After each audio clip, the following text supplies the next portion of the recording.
Great. Closer look, rather, on all of this. Want to get to our team of CNBC reporters. Courtney Reagan's at the table.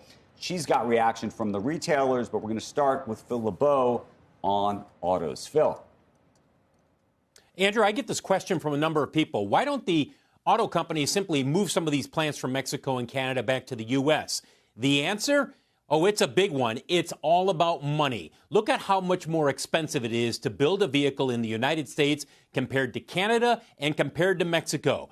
This is information from the consulting group Alex Partners, a leading consulting group in a number of industries, including the auto industry. And we put the question to them point blank. In terms of hourly labor and overall labor, how much more, what's the difference in building a vehicle in the U.S., Canada, and Mexico?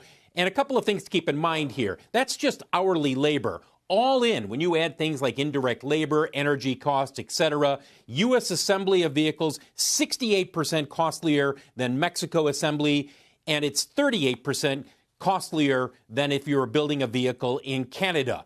Just a reminder on where we get most of our vehicles from in this country that are bought at dealerships. A little over half are built here in the U.S., but look, you've got Mexico, South Korea, Japan, Canada. That's where the bulk of the vehicles come from. It's only 5% for Europe. I say only. That's a significant amount, but that's where we get our vehicles from.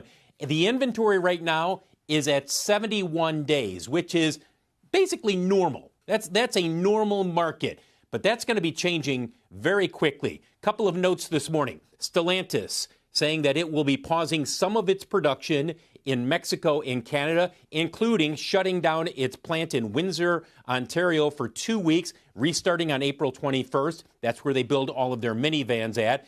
Ford this morning out with a new marketing plan offering employee pricing as there's a surge of people going out to dealerships looking to buy a vehicle now before the tariffs take effect. And finally, take a look at Nissan and VW.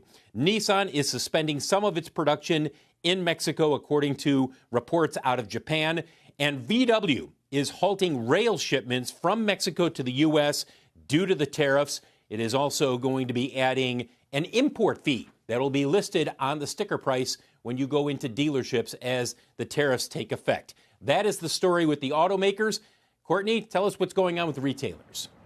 Yeah, Phil, I mean, wow, what a morning I think that we might be in for. President Trump's tariff announcement is what Jeffrey's team in Asia calls, quote, a nightmare come true for textile and footwear manufacturers. So many brands and retailers have shifted manufacturing out of China over the last number of years to Vietnam and other Asian production Asian countries. And now those are subject to heavy reciprocal tariffs. What we learned yesterday, Vietnam imports subject to 46%, Cambodia 49%, and China, as we've mentioned, now subject to a 34% reciprocal tariff. That's on top of the previous 20% levied by the administration for a total import tariff of 54%. And a note titled Tariff Tantrum, U.S.-based Jefferies analyst Randall Koenig says the new tariff announcement makes retailers' guidance and mitigation strategies, quote, essentially fruitless, and all footwear and apparel margins will be affected. The question comes, where do we go from here? 34% of footwear sold in the U.S. last year was imported from Vietnam. That was second behind China. Similar picture for apparel. Some of the retailers most exposed to manufacturing in Vietnam include Nike,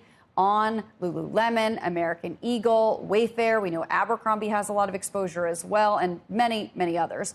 Retailers, frankly, have a lot to figure out. In the meantime, the lobby groups are speaking out on their behalf. While I imagine the war rooms are going to be packed and busy today, Steve Lamar, president and CEO of the American Apparel and Footwear Association, saying in part for companies that have been in a wait-and-see mode, the chaos of the last few months, coupled with the confusion from today's announcement, that was from yesterday, has only created more uncertainty. So, Andrew, a lot of the retailers just frankly aren't ready to speak yet, as you might imagine, because they just don't know what to say or what they're going to do. Let me ask you two questions. One is, for most of these manufacturers, when they have moved from China to Vietnam or from China to India, how long has it taken them to spin that up? Is that years? Because I keep hearing 3 to 5 years is almost a minimum amount of time that you have to. Okay.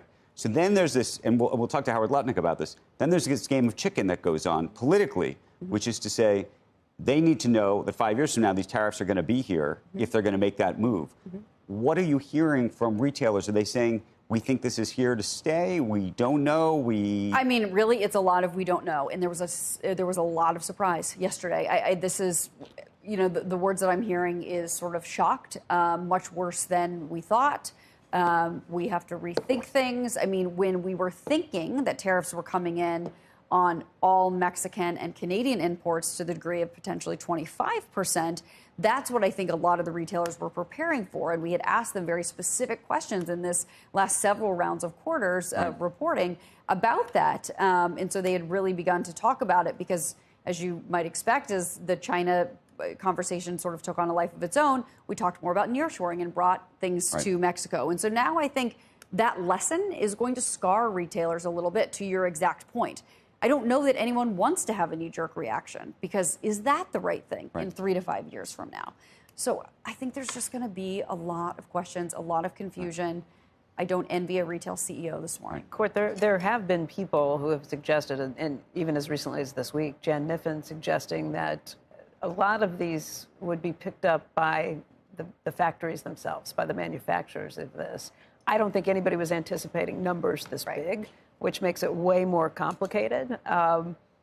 And maybe there's just a lot more pain to go around. Right. I think that's such a great point, because I think if you're talking about a 10% or a 20% tariff, which I guess is the case in some of these countries, but if we're looking at the top 60, or in this case, what I'm really focused on is the Vietnam, the Cambodia, the Bangladesh. Where most of these clothes are made. Exactly, where most of these clothes are made.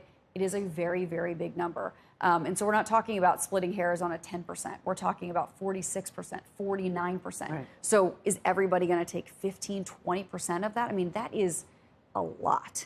And it's especially a lot if you are a lower-end manufacturer. We're not talking about luxury retailers where they have some more room for more margin that they can kind of play around with this stuff. But in some cases, when you're making clothes on the cheap, right. I mean, think about companies that have been built on the we got